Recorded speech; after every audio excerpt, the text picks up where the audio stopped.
Hi, and welcome back to Stop Being Sold. My name is Michelle, and I'm here with Brian. And in today's video, we're going to show you 2 ways to potentially increase the yield on your stocks while also lowering your cost basis. Yeah, Michelle, I'm really excited about this, and I actually do this on a weekly basis. So let's get into it. Okay. Um, by increasing the yield on stocks, you can potentially earn more money from your investments, and decreasing your cost basis means you get to reduce what you paid for the stocks, which in turn can increase the profits when you sell them in the future.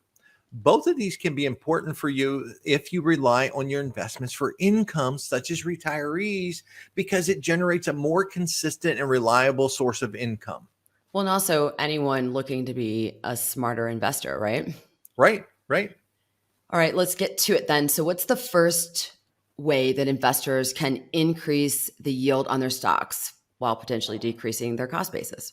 Okay. First one is investing in dividend paying stocks. Pretty simple.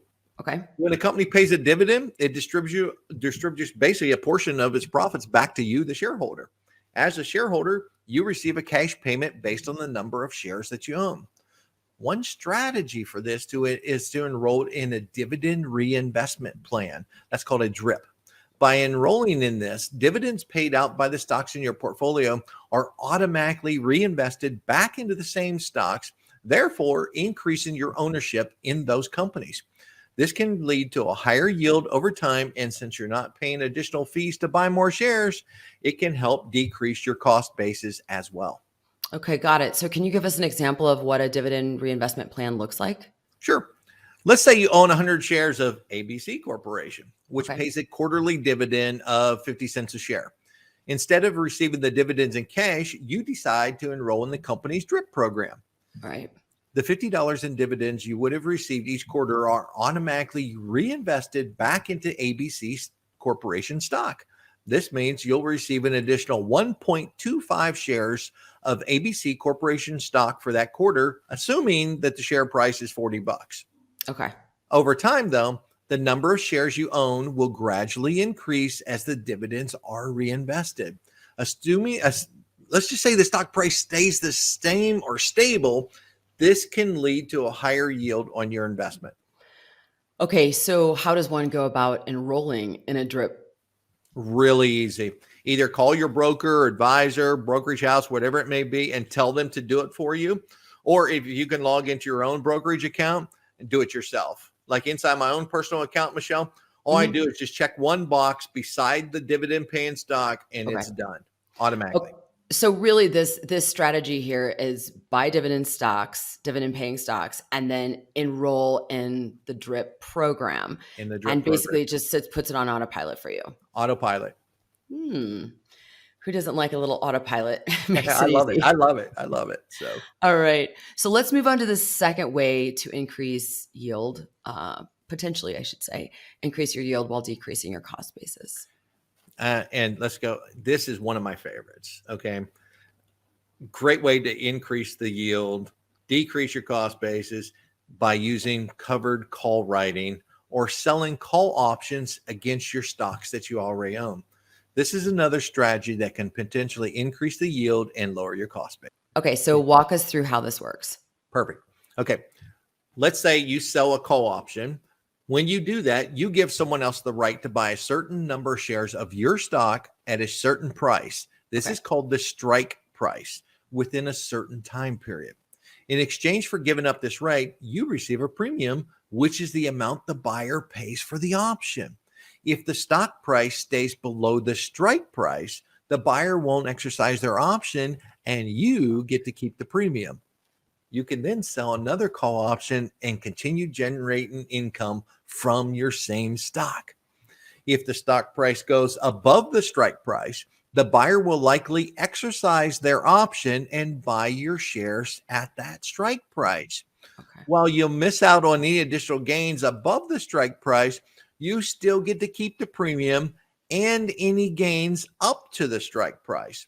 Plus, since you already own the shares, this strategy is considered covered, meaning you're not taking on any additional risk. Interesting. Yeah, and one more step in terms of increasing your yield and lowering your cost basis, selling Call options, Michelle, can generate additional income from your stocks, which can offset any losses or lower your overall cost basis. Okay, so I want to recap this real quick, make sure I Mhm. understand. If the stock price stays below the strike price, you get to keep the premium. Exactly.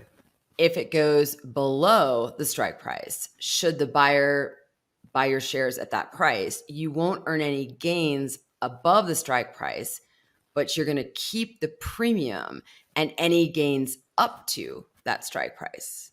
This is correct, but if the stock is lower, nobody would buy it at the higher strike price because they could go to the market and buy it for a lower cost.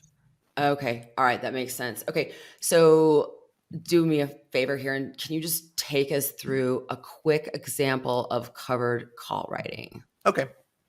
Let's say you own 100 shares of XYZ stock, which is currently trading at $50 a share. Mm-hmm. You believe the stock price will stay flat in the short term, and you're willing to sell your shares if they go higher. Sure. You decide to sell one call option contract against your 100 shares of XYZ stock. The call option has a strike price of $55 and expires 1 month from now. Okay. The buyer of the call option pays you a premium of $2 per share or $200 total.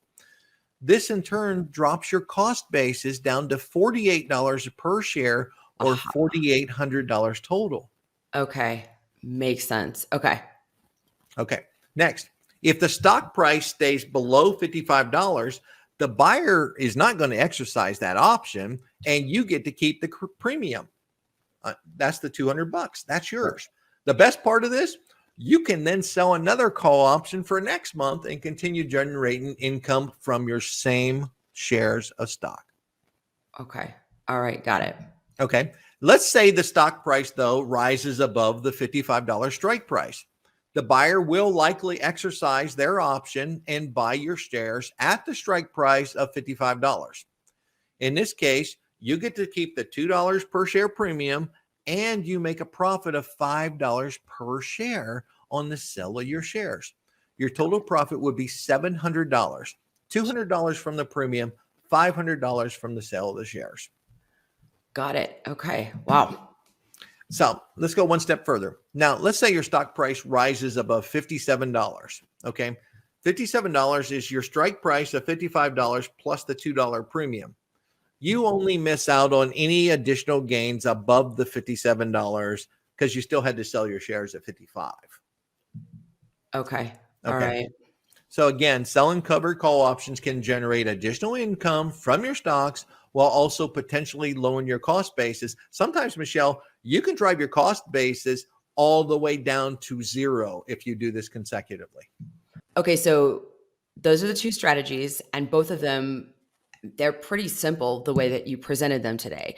And dividend paying stocks is, I mean, you said you can check a button for that drip plan and you're in it. Right. In terms of call options, how difficult is that?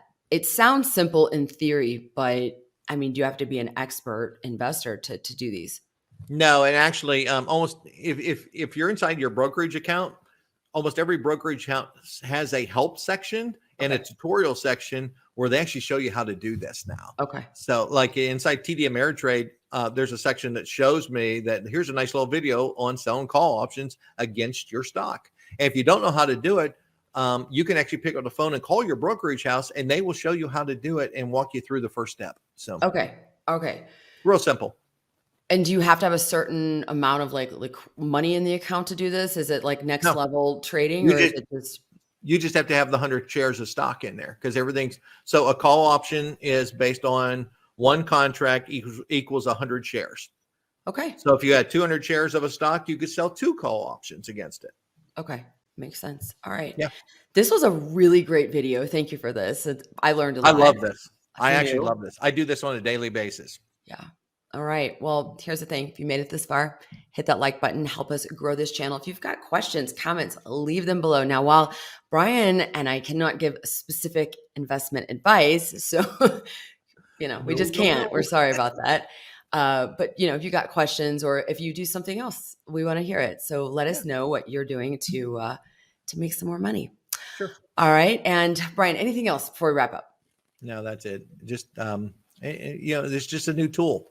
I mean, it could help you grow your retirement income or create additional income for you in retirement. So Okay.